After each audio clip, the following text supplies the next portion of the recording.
Hey guys, welcome to the Reparenting Daily podcast, your free daily guide for inner child healing and repairing the relationship with yourself. This podcast helps you establish a consistent reparenting routine and is divided into 3 sections. The first is a daily reading, the second is a discussion of that reading, followed by suggested journal prompts, and the last section is a peaceful binaural beats meditation for closing. Good morning, good afternoon, and good evening from whenever and wherever you're joining us. I'm so glad that you can join us today on this journey of healing, self-expansion, and growth. If this is your first time, welcome. As a celebration of recently passing episode 500, I've opened up a free membership tier for our Patreon community. And this is so that you can access additional resources as well as join our weekly Zoom support calls for free. I understand that there's a lot going on in the world right now, and I know that so many people are really struggling.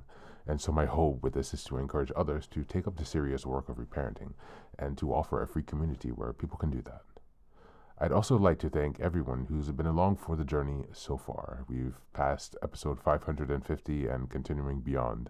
And so this is just a reminder to you all that this is a free podcast, but if you'd like to support the project, you can purchase the Reparenting Daily Journal where you can follow us along all year.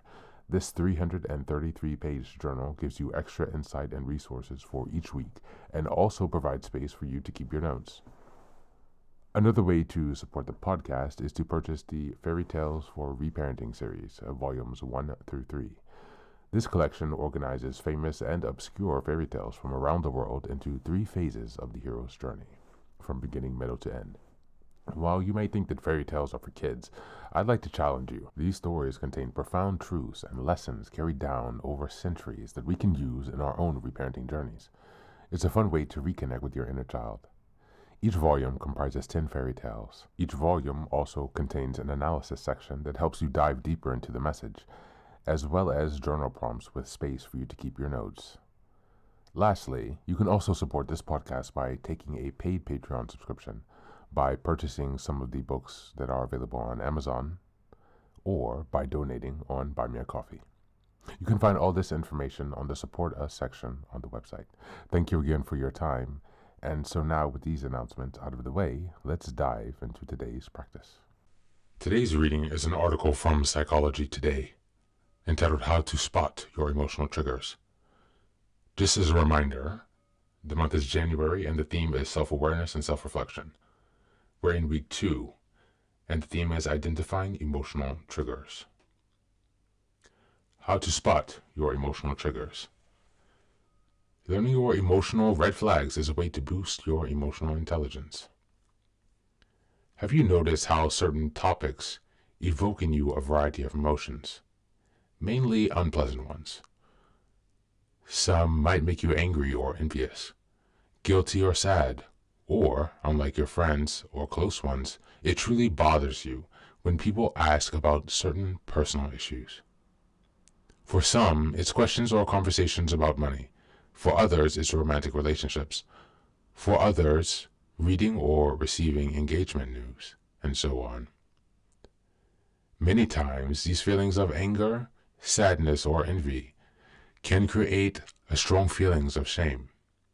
Shame because we are living up to our own expectations or those of other people.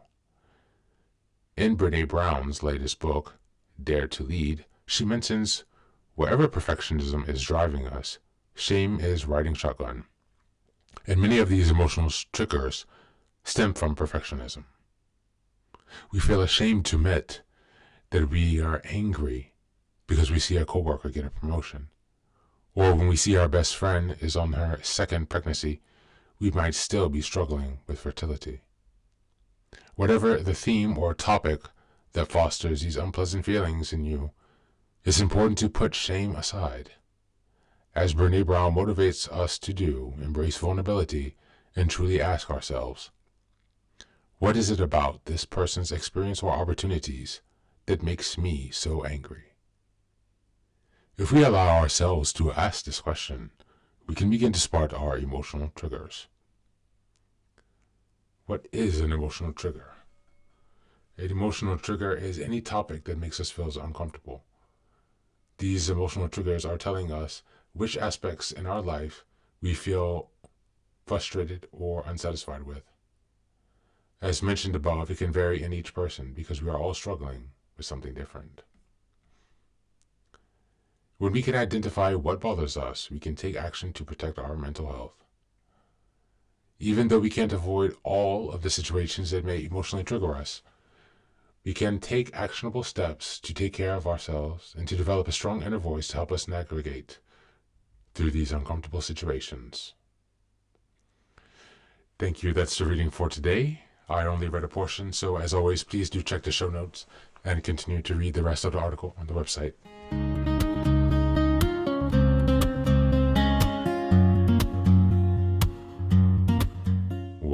Welcome back. Now, as we look at the reading, understanding why emotional triggers are so important for reparenting. Understanding emotional triggers is essential for reparenting because it helps address unresolved wounds from our past. When we react strongly to certain situations or topics, it often reflects unmet needs or unhealed pain from childhood. Reparenting involves nurturing the inner child within us, offering ourselves the compassion, care, and validation that we might have been missing earlier in life. By identifying triggers, we gain insights into where our inner child feels vulnerable or neglected, giving us a roadmap for self-healing. Additionally, recognizing triggers allows us to rewrite the scripts of shame and perfectionism that might have been instilled in us during formative years. Instead of reacting with guilt or self-criticism, we can practice self-compassion and set boundaries that prioritize our well-being. This self-awareness transforms our relationship with ourselves and builds a foundation of emotional resilience, which is key for reparenting. Journal prompts. Number 1. Identify a trigger. Reflect on a recent situation that made you feel angry, envious, or sad. What about this situation triggered these feelings? What unmet needs or belief about yourself might this reveal? Number 2. Comforting your inner child. Imagine your younger self experiencing these same feelings. What would you say or do to comfort and support them? How can you apply this same compassion to yourself now? Number 3. Redefining perfectionism. Think about an area in your life where perfectionism causes you shame or stress. What would it look like to embrace vulnerability instead? How can you redefine success in a way that aligns with your values and not external expectations? Thanks for being here, and as always, take care of yourself and do be well.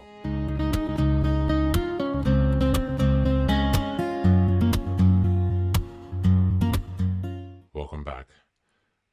Now, this is the third and final section of the daily podcast. This is your silent meditation. Please find a place where you can be comfortable and undisturbed, where you can relax and spend some time with yourself for this 10-minute meditation. You can choose to be sitting, standing, lying, whatever makes you comfortable today. Listen to yourself. And next, be sure that you're taking some time to be with your breath, to connect with your body. Don't be disturbed by your thoughts. Allow them to pass and just observe. Do not engage. And use this time to connect with yourself, whatever time of day you're listening to this. Namaste.